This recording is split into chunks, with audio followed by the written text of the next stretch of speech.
Y vamos a hablar sobre el enfoque y el manejo de la endocarditis.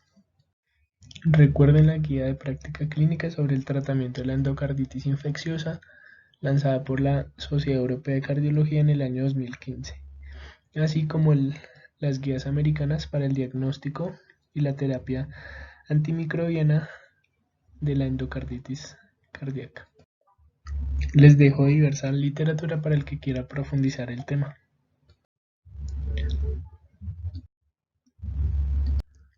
Recuerden que la endocarditis infecciosa es una enfermedad mortal y la definimos como una infección microbiana de las válvulas cardíacas, así como del endocardio del corazón, que conlleva la formación de vegetaciones compuestas por restos trombóticos y microorganismos. La endocarditis infecciosa fue inicialmente describida en 1885 por el Dr. Sir William Osler. Él analizó los datos de 209 pacientes con clínica compatible de endocarditis infecciosa y pues en aquel tiempo esta patología era fatal debido a la ausencia de los antibióticos. Sin embargo, recuerde que hay varios tipos de endocarditis, no solo la endocarditis infecciosa. Hay endocarditis trombótica no bacteriana, endocarditis de Lehmann-Sachs asociada a lupus eritematoso sistémico y la que tiene componente debido a enfermedad cardíaca reumática. Sin embargo, en esta charla nos vamos a enfocar en la endocarditis causada por microorganismos bacterianos. ¿Cuál es la población que se encuentra en mayor riesgo de presentar una endocarditis infecciosa? Aquella población que presenta válvulas protésicas, sea mecánicas o bioprotésicas, aquellos pacientes que tuvieron una endocarditis infecciosa previamente y aquellos pacientes que tienen una cardiopatía congénita, sea cianosante o no cianosante. Tenga en cuenta los procedimientos de riesgo para endocarditis infecciosa. Los más frecuentes son los procedimientos dentales, donde hay manipulación gingival, donde hay manipulación de las áreas periapicales de los dientes, o cuando hay perforación de la mucosa oral, como en los procedimientos de endodoncia.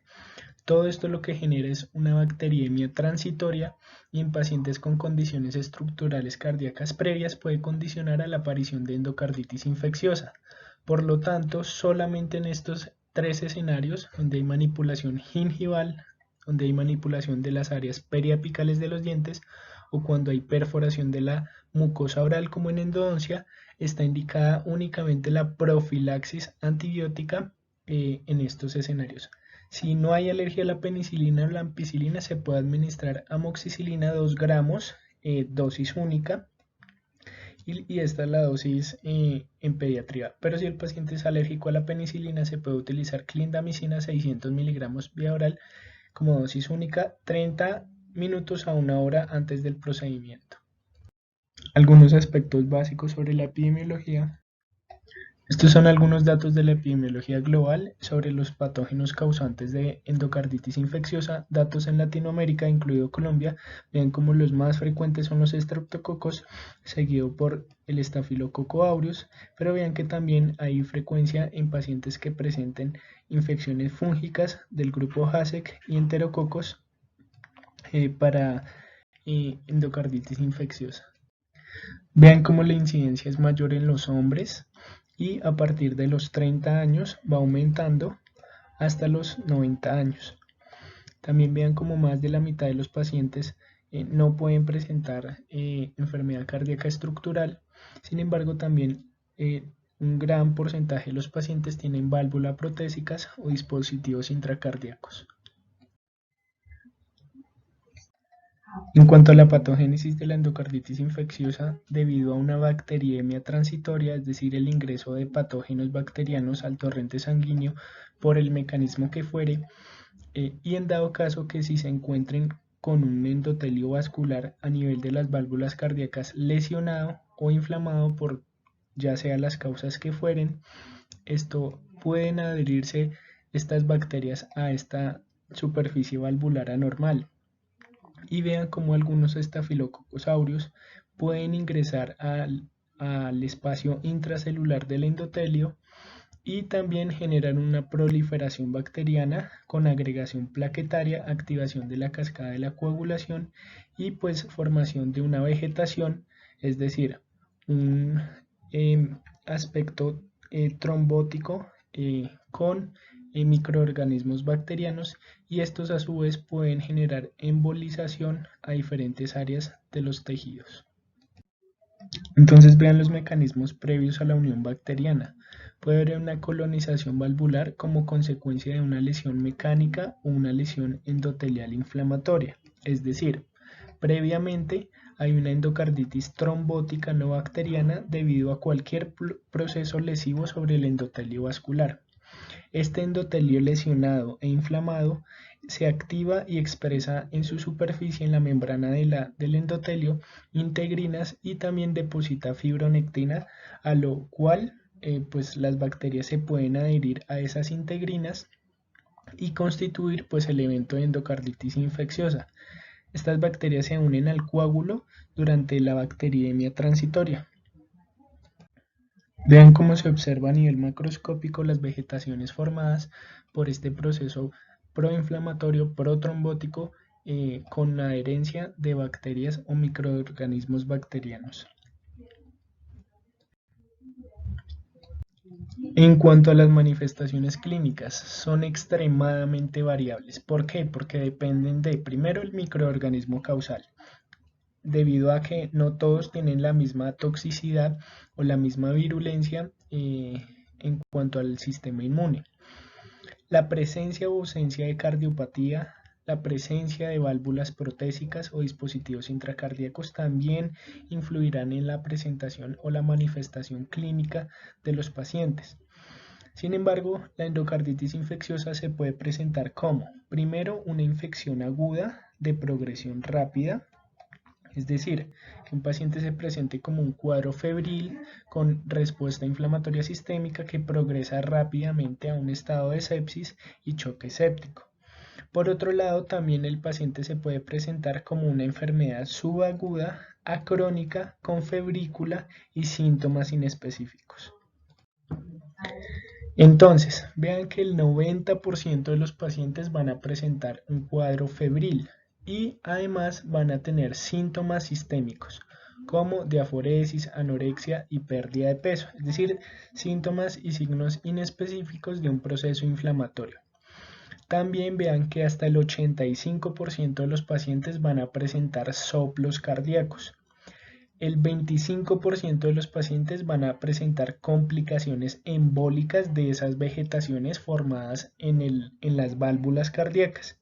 Y vean que el 30% de los pacientes presentan émbolos cerebrales, pulmonares y o esplénicos. Por lo tanto, sospeche la endocarditis infecciosa en cualquier paciente con fiebre y fenómenos embólicos. Es decir, aquel paciente que tiene un infarto esplénico y está febril, sospecha endocarditis infecciosa.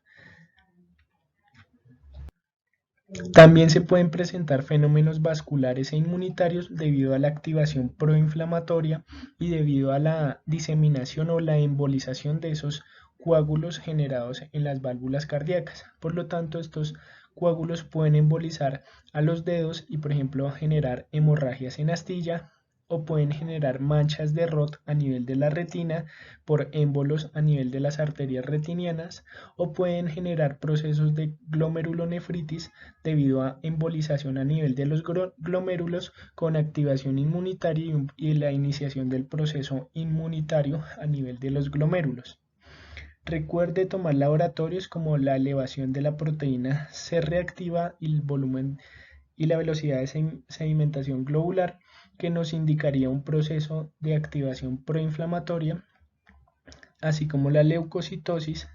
Se puede evidenciar anemia en estos pacientes y se puede evidenciar también hematuria microscópica.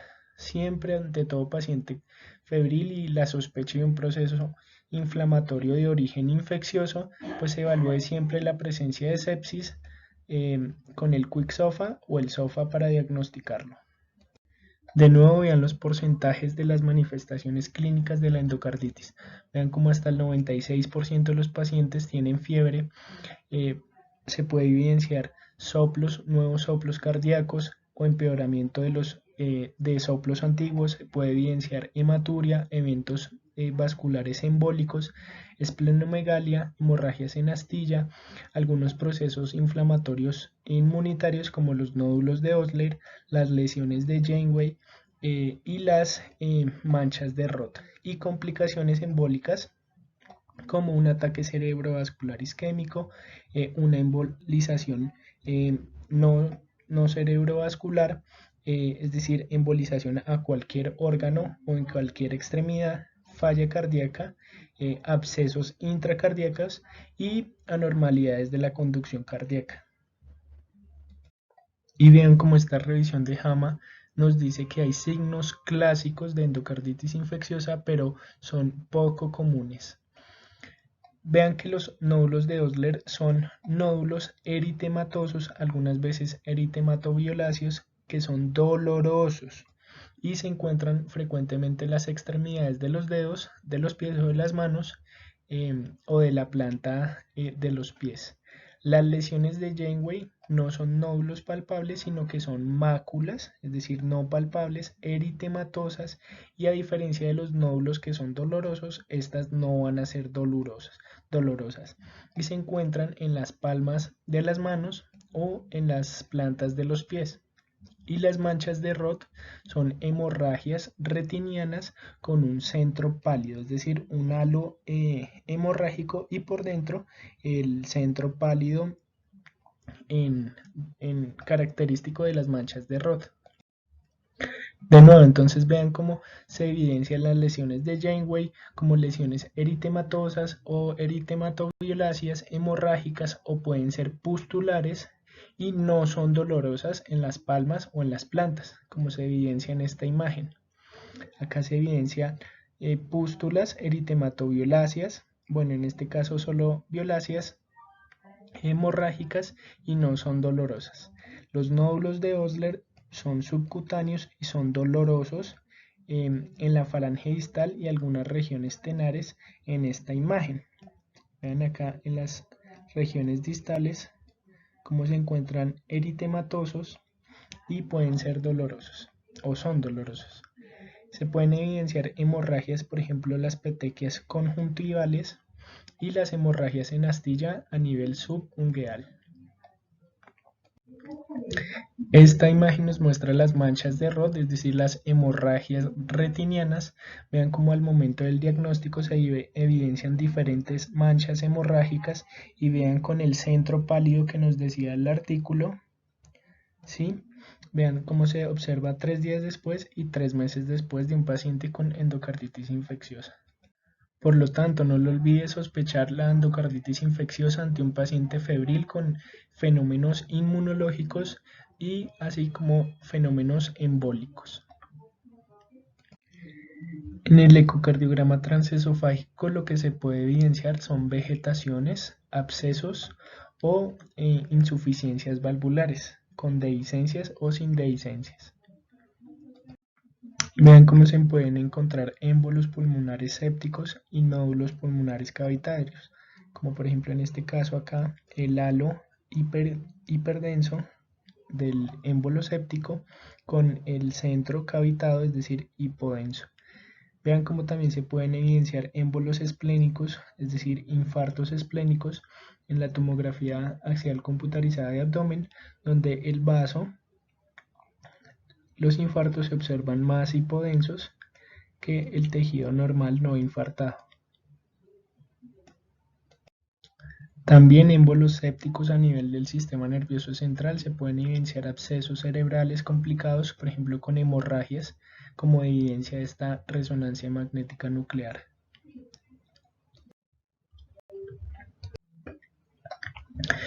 Ante la sospecha clínica ya mencionada de endocarditis infecciosa, lo que se debe hacer son técnicas imagenológicas. Lo primero que hay que hacer es realizar un ecocardiograma transtorácico. Se realizará un ecocardiograma transesofágico solamente cuando el ecocardiograma transtorácico es positivo, es decir, se evidencia una vegetación valvular, se evidencia un absceso valvular o se evidencia una insuficiencia valvular con dehiscencia o pues sin dehiscencia. También cuando el ecocardiograma transtorácico no es diagnóstico, y cuando el ecocardiograma transtorácico es negativo, es decir, no se evidencia lo anterior, pero hay sospecha clínica alta de endocarditis infecciosa, es decir, el paciente febril y con fenómenos embólicos, al igual que cuando hay presencia de válvulas protésicas. Entonces, en esos 4 escenarios serán indicadas la ecocardiografía transesofágica. Se debe repetir a los 5 a 7 días si persiste un alto grado de sospecha, es decir, que los ecocardiogramas fueron negativos, pero si usted sospecha clínicamente la endocarditis infecciosa, repita el ecocardiograma a los 5 días o a la semana. Acá se encuentra la sensibilidad y las especificidades del ecocardiograma transtorácico y transesofágico. Vean cómo el transesofágico ronda del 90 al 100% de sensibilidad y especificidad. De igual manera, a todo paciente que tenga bacteriemia por Staphylococcus aureus estará indicada o pues será considerada la realización de ecocardiografía transtorácica para evidenciar si hay vegetaciones. En cuanto al diagnóstico microbiológico, se deben realizar hemocultivos en estos pacientes.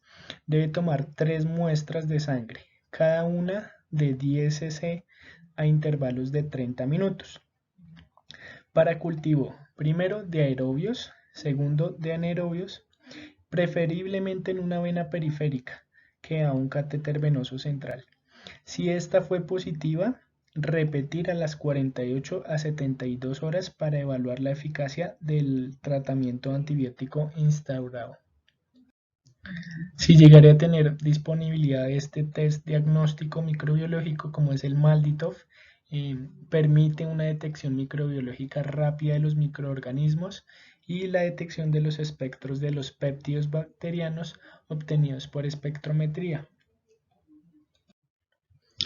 Tenga en cuenta que si el hemocultivo fue negativo, hasta un 31% de los pacientes tiene una endocarditis infecciosa por microorganismos no comunes, como por ejemplo Brucella, Coxiella, Bartonella, Mycoplasma, Legionella y hongos. Por lo que acá les dejo esta tabla para que se realicen los procedimientos diagnósticos específicos de cada uno de estos microorganismos y según la sospecha clínica. Y ahora vamos a realizar el diagnóstico clínico de la endocarditis infecciosa con los criterios de Duke modificados para endocarditis infecciosa. Entonces vamos a tener que, según los criterios, vamos a diagnosticar una endocarditis infecciosa confirmada o puede ser una endocarditis infecciosa posible o podemos descartar la endocarditis infecciosa. Es confirmada cuando hay, primero, 2 criterios mayores o cuando hay un criterio mayor y 3 menores o cuando hay 5 criterios menores. Tenga en cuenta que los microorganismos en el cultivo o los microorganismos a nivel histológico de una vegetación cardíaca o de una vegetación que ha embolizado o de un absceso intracardíaco, pues es diagnóstico definitivo de endocarditis infecciosa, así como evidenciar una endocarditis activa a nivel de la histología o histopatología.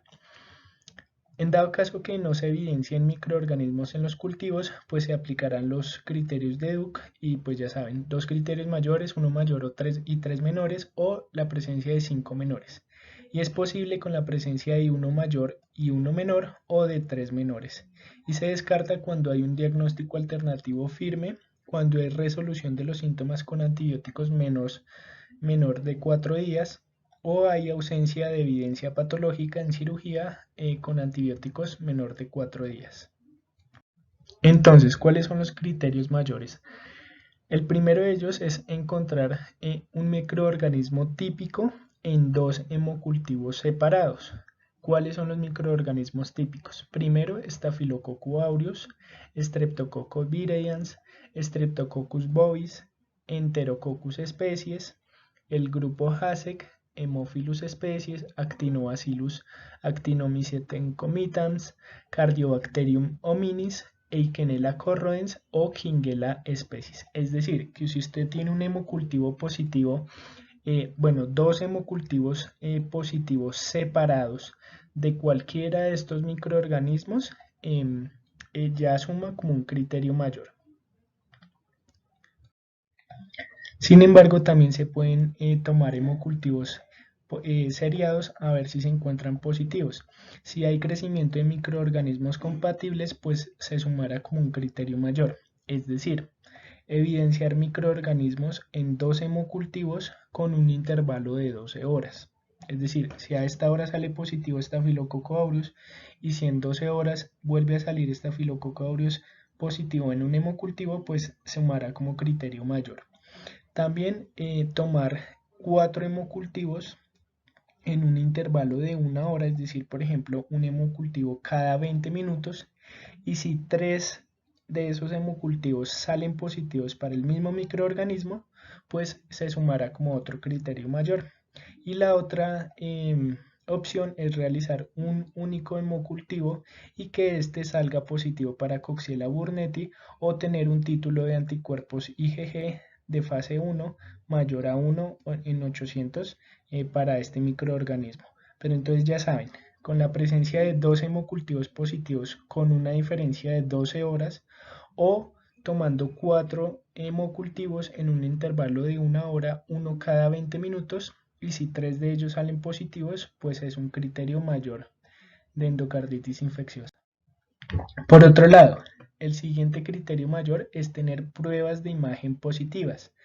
El primero de ellos es un ecocardiograma positivo, evidenciar vegetaciones, abscesos, pseudoneurismas, fístulas intracardíacas, perforaciones valvulares o aneurismas del miocardio, dehiscencia parcial o nueva, o la evidencia de una válvula protésica en estos pacientes.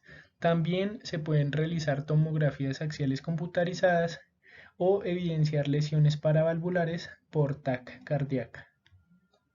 Entonces vamos ya con los criterios menores. Entonces retomemos los criterios mayores. Si los dos salen positivos, pues ya es diagnóstico definitivo de endocarditis infecciosa, la evidencia de hemocultivos positivos y la evidencia de alteraciones imagenológicas. Pero los criterios menores son, primero, tener predisposiciones como enfermedad cardíaca predisponente o los pacientes que usan drogas psicoactivas endovenosas. La otra es presentar fiebre mayor a 38 grados centígrados. La otra es presentar fenómenos vasculares, solo los detectados por las imágenes, como émbolos arteriales mayores, infartos pulmonares sépticos, aneurismas infecciosos, el típico micótico, la hemorragia intracraneal, hemorragias conjuntivales y las lesiones de Janeway. Cuarto, los fenómenos inmunitarios, presentar glomerulonefritis, nódulos de Osler, manchas de Roth y tener un factor reumatoideo positivo. Y por último, el quinto criterio menor será el hemocultivo positivo, que no cumple pues un criterio mayor, o cuando se evidencia serología positiva para una infección activa con un microorganismo compatible. Recuerden entonces que la presencia de un criterio mayor y 3 criterios menores es diagnóstico confirmado de endocarditis infecciosa, o la presencia de estos 5 criterios menores nos diagnosticará la endocarditis infecciosa. Tenga presente que cuando diagnostique una endocarditis infecciosa, revise esta tabla a ver si su paciente presenta alguno de estos predictores de mal pronóstico.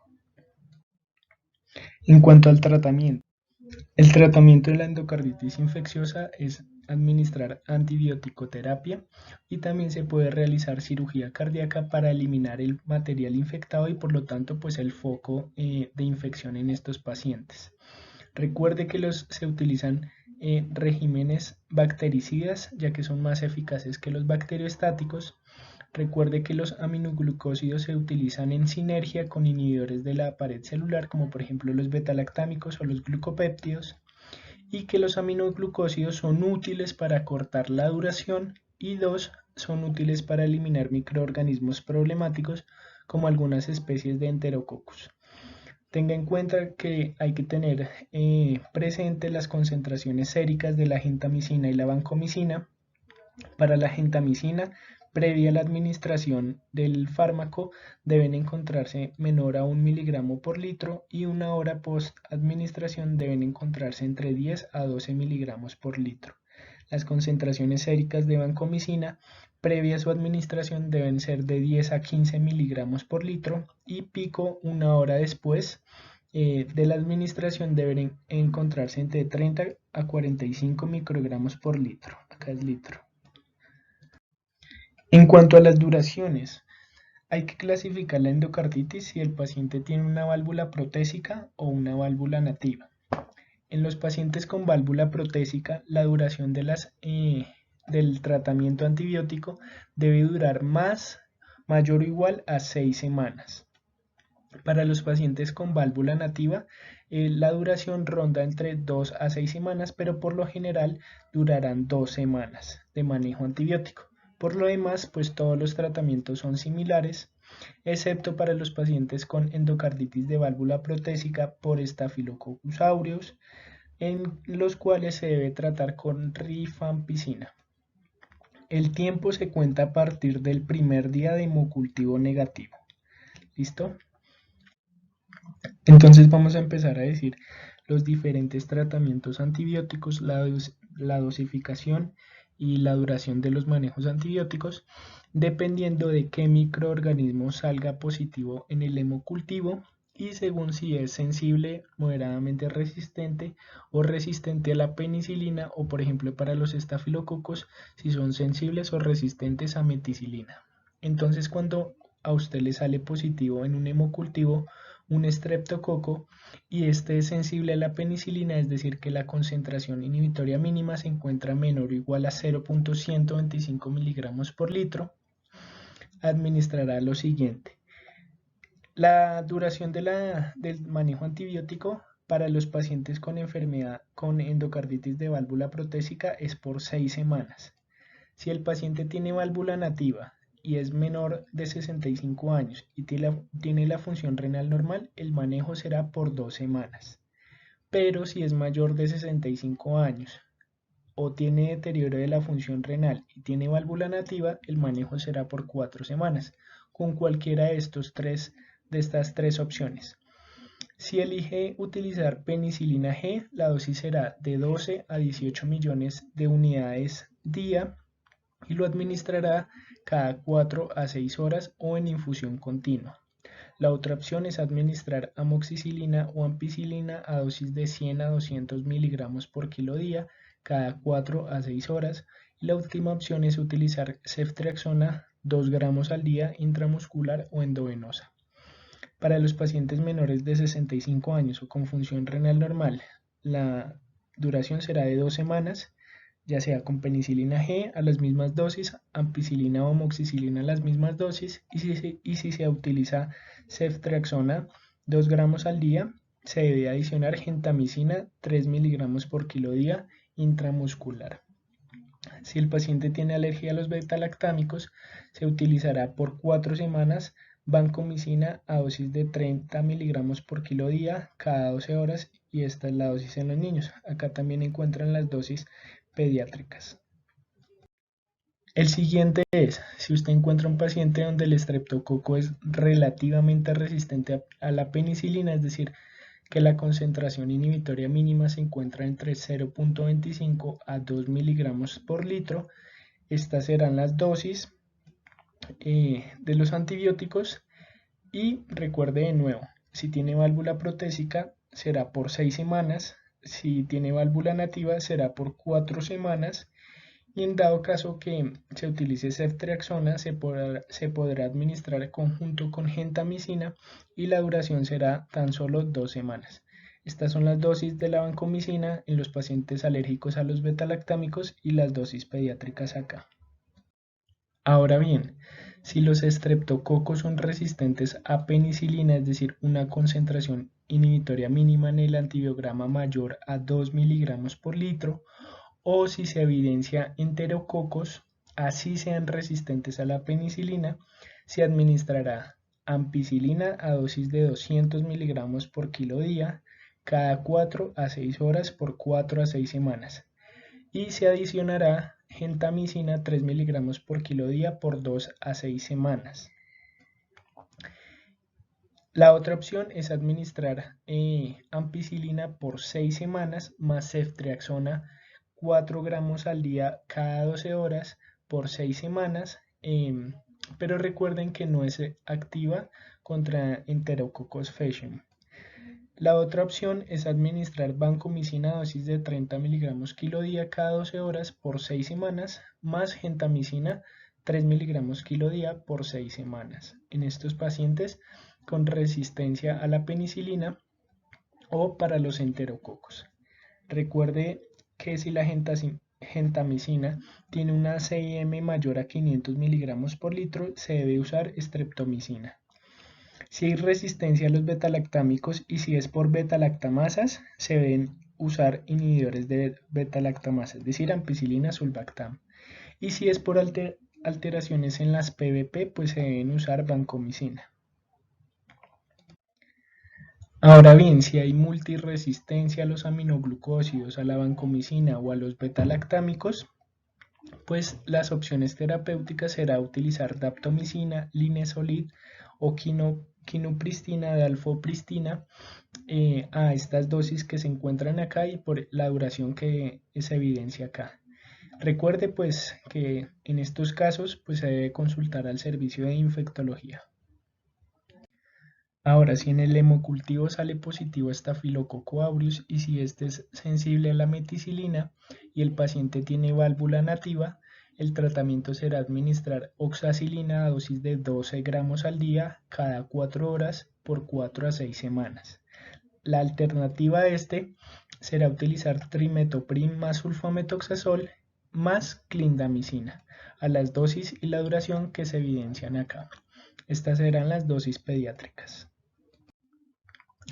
Ahora, si el paciente tiene Staphylococcus aureus meticilino sensible, pero tiene válvula protésica, la duración se prolongará y se administrará también rifampicina y gentamicina, a diferencia del anterior, que solo será oxacilina o trimetoprim sulfametoxazol más clindamicina. En este caso, válvula protésica será oxacilina más rifampicina más gentamicina a las dosis y la duración que se encuentra acá y estas acá abajo son las dosis pediátricas. Ahora, se evidencia un estafilococo áureo meticilino resistente o en dado caso que el paciente tenga alergia a la penicilina, pues no se podrá utilizar la oxacilina. Entonces, en estos casos, la administración de vancomicina a dosis de 30 a 60 miligramos kilo día cada 12 horas o hasta cada 8 horas por 4 a 6 semanas. La alternativa será utilizar daptomicina a dosis de 10 miligramos kilo día por 4 a 6 semanas o se podrá utilizar trimetoprim sulfametoxazol por una semana endovenoso y 5 semanas vía oral, más clindamicina por una semanita. En dado caso que el paciente tenga Staphylococcus aureus meticilino sensible y tenga alergia a la penicilina, pero esta no sea tan grave, se podrá utilizar cefazolina o cefotaxime a dosis de 6 gramos día cada 8 horas, cualquiera de las dos. Y esta será la dosis de la vancomicina en los pacientes pediátricos. Si se evidencia ahora Staphylococcus aureus resistente a la meticilina o si hay alergia a la penicilina en pacientes con válvula protésica, la combinación será utilizar de nuevo vancomicina más rifampicina más gentamicina a las dosis que aparecen acá y por las duraciones que aparecen acá. El tratamiento del grupo HASEX, si se llegara a aislar en el hemocultivo alguno de estos microorganismos, el tratamiento será con ceftriaxona 2 gramos día por 4 semanas en válvula nativa y pues 6 semanas en válvula protésica. Si no producen betalactamasa, usar ampicilina a dosis de 12 gramos día cada 4 a 6 horas más gentamicina 3 miligramos kilo día cada 12 a 8 horas por 4 a 6 semanas. La última opción será utilizar ciprofloxacino a dosis de 400 miligramos cada 8 a 12 horas endovenoso o ciprofloxacino 750 miligramos cada 12 horas vía oral. Estas son los tratamientos antibióticos y las dosis y las duraciones en dado caso que usted llegue a aislar un patógeno raros como estos que se encuentran acá. Ahora la pregunta es ¿a qué pacientes se les debe realizar cirugía en conjunto con el manejo antibiótico? Será para estos tres casos. Primero, cuando hay disfunción valvular severa, es decir, un paciente con edema pulmonar refractario, un paciente con choque cardiogénico o un paciente con empeoramiento de la función del ventrículo izquierdo, es decir, que se deprima la fracción de eyección del ventrículo izquierdo. Por otro lado, aquellos pacientes con infección no controlada, como por ejemplo evidenciar abscesos perivalvulares, pseudoaneurismas, fístulas o bloqueos auriculoventriculares. Pacientes con organismos altamente resistentes o con hongos y pacientes con bacteremia persistente a pesar de los antibióticos. Y el último grupo donde estará indicada la cirugía cardíaca será en pacientes con alto riesgo embólico, es decir, que en el ecocardiograma se evidencien vegetaciones móviles y mayores a 10 milímetros de diámetro. La otra es evidenciar vegetaciones persistentes o cuando se agrandan a pesar del manejo antibiótico o vegetaciones recurrentes o eventos embólicos cerebrovasculares. Si los pacientes cumplen cualquiera de estos tres criterios, se debe realizar cirugía valvular temprana en los primeros 7 días de haber iniciado manejo antibiótico intravenoso. Sin embargo, les dejo acá las indicaciones de cirugía cardíaca según las recomendaciones de las guías europeas en los pacientes con endocarditis. Pero pues ya saben, en esos tres escenarios son los indicados para cirugía cardíaca. Recuerde también factores asociados a las recaídas, por lo tanto siempre tenga presente esta tablita en los pacientes en que usted inicia manejo antibiótico para endocarditis infecciosa. También les dejo estos diferentes scores o escalas que ustedes pueden aplicar, este y este, para predecir la probabilidad de que ese paciente con bacteriemia tenga o presente una endocarditis infecciosa. Es decir, que todo paciente con bacteriemia usted puede aplicar cualquiera de estos scores y pues acá tiene la evidencia de las diferentes sensibilidades y especificidades de cada uno y usted podrá predecir el riesgo de que presente endocarditis infecciosa. Y por último, algunos aspectos básicos de la endocarditis no infecciosa. Le dejo acá esta literatura y este artículo para que revise más a profundidad la endocarditis trombótica no bacteriana. Tenga en cuenta cómo en estos pacientes la presencia de inmunocomplejos, carcinomatosis y estados hipercoagulables favorecen la presentación de endocarditis trombótica sin la presencia de microorganismos bacterianos y tenga en cuenta todos estos espectros clínicos donde se puede presentar endocarditis. Y ve algunos aspectos clínicos que diferencian la endocarditis trombótica no bacteriana de la endocarditis infecciosa. Vea cómo los factores predisponentes están más asociados a la endocarditis trombótica no bacteriana, como las enfermedades autoinmunes, las neoplasias y los estados hipercoagulables. Vean que en la trombótica no bacteriana no estará tan expresada el proceso febril, va a haber mayores complicaciones embólicas sistémicas, la falla cardíaca es rara y la disfunción valvular es rara, a diferencia de la endocarditis infecciosa donde la fiebre está presente hasta en el 95% de los pacientes. El compromiso embólico sistémico no va a ser tanto como en la trombótica no bacteriana y sí va a ser más frecuente presentar falla cardíaca y disfunción valvular. Y estas son las estrategias de manejo en la endocarditis trombótica no bacteriana. Primero, trate la causa subyacente. Si es una autoinmunitaria, pues maneje con terapia inmunosupresiva. Si es una neoplasia, manejo oncológico. Y por otro lado, debe anticoagular a los pacientes para reducir el riesgo de embolismo sistémico. Pues anticoagular a las dosis plenas de heparinas no fraccionadas o heparinas de bajo peso molecular o warfarinas si hay contraindicación para las otras. Se debe realizar siempre TAC, tomografía de cráneo, y repetirse si hay empeoramiento o de signos neurológicos. Y manéjelo siempre en conjunto con neurología. Y cirugía según indicaciones específicas como por ejemplo inestabilidad hemodinámica o falla cardíaca refractoria o lesiones trombóticas valvulares a pesar de la anticoagulación o presencia de vegetaciones con alto riesgo embólico, es decir, mayor a 10 milímetros. Espero les haya servido.